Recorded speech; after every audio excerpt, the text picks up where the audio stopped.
This past week has triggered changes that have shaken Sri Lanka to its very core, but it has also triggered transformations, hopefully for the better. As we record our program today, we have a change of location due to the curfew in force.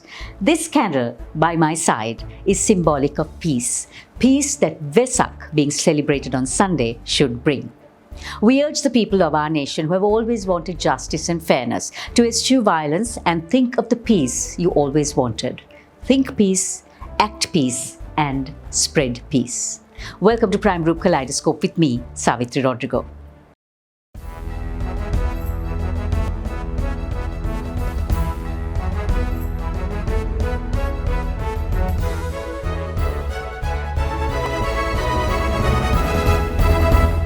Welcome to The Grand Ward Place, an award-winning condominium project where luxury embraces aesthetics, discernment, life and privacy as one. Call 0702 777 777 to schedule a private viewing today.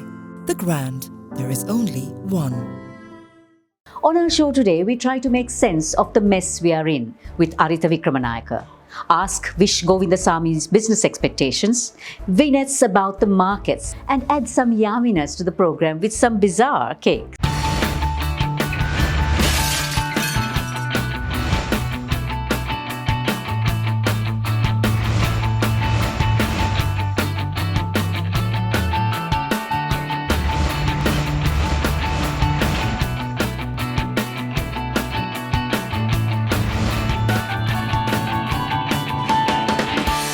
Keep us on your radar, subscribe and follow us on YouTube, Facebook, Instagram and LinkedIn. Welcoming all of you with warmth and care. Commercial Bank. Our interest is in you.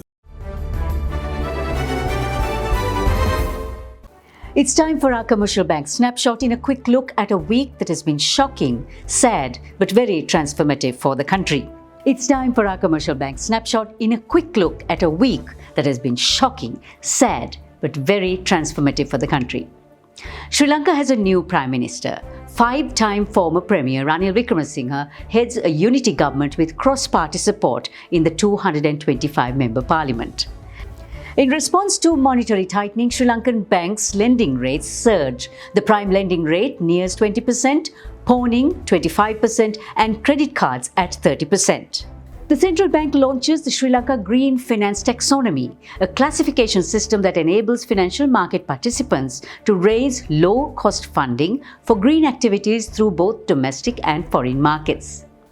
Global Business Review titles Commercial Bank of Ceylon as Sri Lanka's best retail bank and best corporate bank for 2022.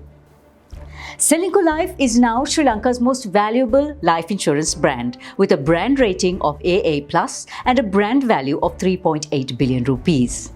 At 1.046 meters, Zeus, the Great Dane, is crowned the tallest dog in the world.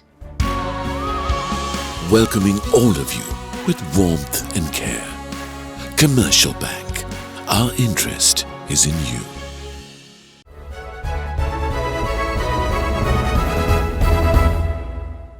Welcome to Commercial Bank News Capsule. The economy's wheels must keep turning, and it needs to happen immediately. Together with the Bar Association of Sri Lanka, the Ceylon Chamber of Commerce presented a 13-point proposal on the way forward for Sri Lanka. Chairman of the Chamber, Vish Govindaswamy, was one of those instrumental in putting this together. What is business actually looking for from an interim Prime Minister, interim government in the immediate to get back to business? What the business community wants today is political stability, Savithri, and that's what the business community needs.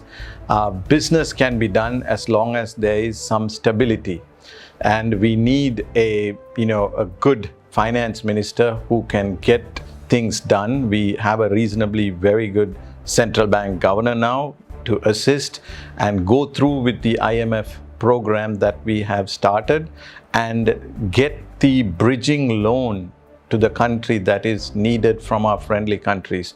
So speaking of the central bank governor, what is the impact of his statement that he will step down in 2 weeks unless political stability comes in. Now, what does that do for business in general and also investor confidence? If we lose this governor at this point in time, it'll be catastrophic not only for business, for every citizen of Sri Lanka. We can't afford to do it. He has brought some sense of stability. He has the respect of the international community. He has the respect of the World Bank, the IMF, etc., etc. So it will be something that we cannot reverse. So it's very, very important that we hold on to this governor and get through this IMF program that we have started. So much work to be done, and we cannot afford to go back in time. And here's news from the Colombo Stock Exchange, which opened just for 2 days this week. The old share price index was up by 4.2%, but the daily average turnover was a meager 1.04 billion rupees. Growing fears of a Russian oil embargo by the EU, as well as China's economic stimulus, kept WTI oil at $104 per barrel levels this week. Gold steadied at $1,850 per ounce as US inflation eased slightly in April but remained close to a 40-year high. Colossal stretches of plastic waste can now be mapped from space with this free public tool using satellite imagery and artificial intelligence.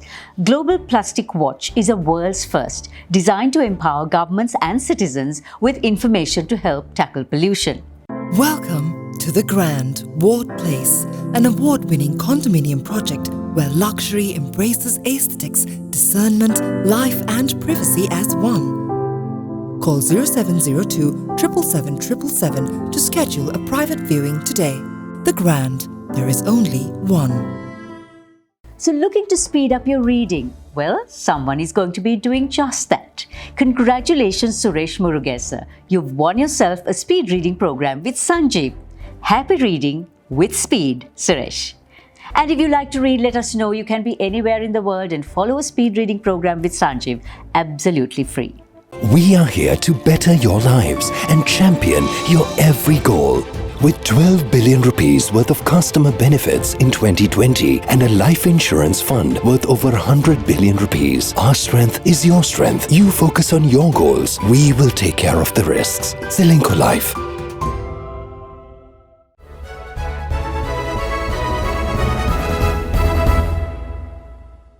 Hard week for Sri Lanka, with violence overrunning peaceful protests, calls for absolute changes in leadership instigating the resignation of the Prime Minister. But what we cannot forget is that the country is mired in an economic crisis. The bottom line is, Sri Lanka has no money. On Srilanka Life, let's talk today is President Partner of Heritage Partners, Attorney at Law Aritha Vikramanayake, who surmises that Sri Lanka is in an utter mess. Aritha, the protests have been going on for over 2 months. The Galle Face protests nearly 40 days. But somehow nothing seems to have happened when it comes to the governance arena. How bad of a mess are we in at the moment? Look at the interview that is given by the governor of the central bank. Just look at his face. And if his face doesn't tell you the entire story, nothing will. For the governor of the central bank to make a public speech, an admission that he is helpless and that he will resign and go unless there is stability soon. He said 7 days, I think, right? That in itself says a lot.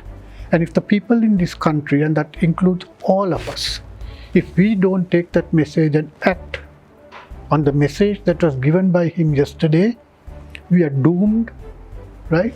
And there'll be no way that we'll get out of the situation that we are in. What do you recommend as a solution? We'll go down to the basics. We are faced with a huge economic crisis. As the governor said, in a couple of days we will not be able to import anything. Right? This is a country which is dependent on imports. We need gas, we need medicines, we need food. Right? And if we don't have foreign currency, the governor also said we don't have rupees. How are we going to provide the basics for people to live on? Okay, so what are we looking at? We need to go to the IMF, right? That now every party has accepted this. No matter whether it's extreme or otherwise, everybody has accepted they need to go to the IMF, right? To negotiate the IMF package, there are a couple of things you need. First is you need to formulate a policy. You can't just go to the IMF and say, give me money. That's not the way it happens. So when a country in a situation like ours goes to the IMF, they must have a plan on how the money is going to be used and how that money is going to be repaid. It's an extremely complex process.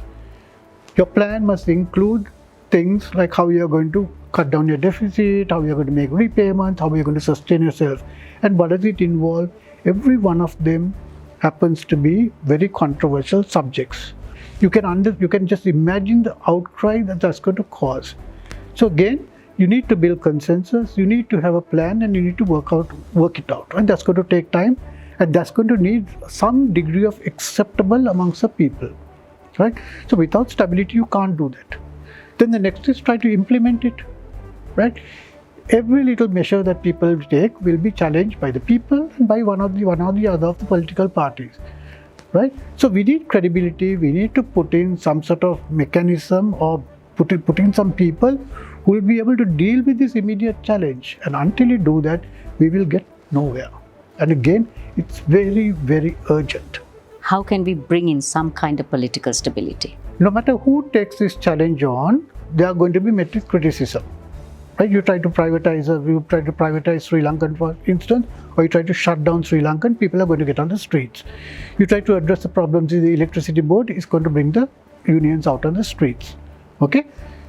If a politician tries to do that, right, it will never be accepted by a broader group of people in this country. Secondly, that politician will always be aware that his political future is doomed. You have to bring in independent people who will be acceptable to a fairly large group of people.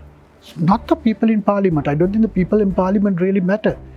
They must be acceptable to a greater segment of society, including, I must emphasize this, including the people on what I now call the street. Unless you can get people off the street, unless you can calm them down and tell them, give us breathing space to try to implement a plan and get them out of the protests, right? At least for a brief period of time, nothing is going to work out. Now, some people are talking about calling for elections in 3 months. Hang that idea, that's not going to work. Because if you try to have elections in 3 months, this IMF, whatever policy that you formulate now, will be the target of that election. Parties will be attacking the elements of that program. That's not a luxury that we can afford at the moment. So let's forget about elections for at least one year or perhaps 2 years. Right? Let these interim administrators run the country for that period and leave at the end of it. Let's address the economic crisis first, and that is crucial. So I just hope the powers that be will see the sensitivity of this whole thing and also be sensible about it and get on with it and give us back our country, really. Thank you so much, Arita. Thank you very much.